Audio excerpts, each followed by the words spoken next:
kuldaan burqaa jiranii asuma. Kan Waaqayyo irraa na gargaare yoo jalqabaa fi abbaa koo dhukkubee ture.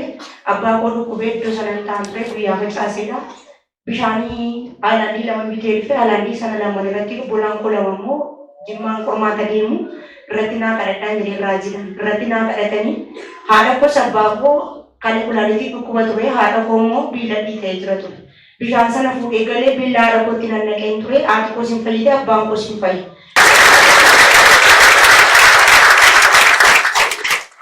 Kana jechuun dhugaan bahii namni isee dugda koo mootummaan gad jedhee qoraan balatu namni gibbii keessa jiru ture dugda koo na qaba ture. Dugda koo na qaba sun dugdi koo sun achuma aanessitee baay'ee na dhukkuba ture.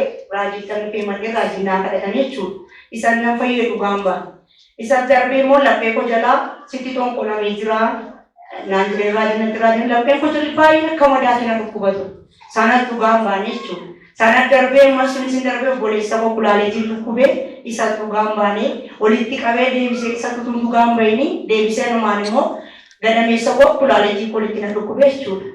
Sanaan turre kan guyyaa gaafa kamisaa waldaa kanan dhufee gaafii raajiitti maxxee raajii marrumaa makuu qabanii naa kadhatanii yeroo sanarraa kaasee jireenyi koo guutummaan fayyaa ta'e Waaqayyoon naa galateeffadha.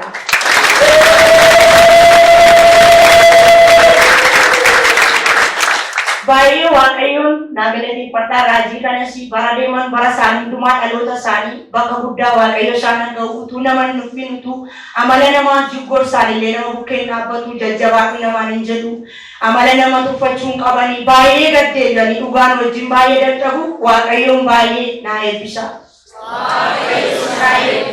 Ayyaana isaas fagaayis amma dhumaatti jabeesse. Siinis amma dhumaatti Waaqayyo jabeessee mana isaa keessa si'aadha.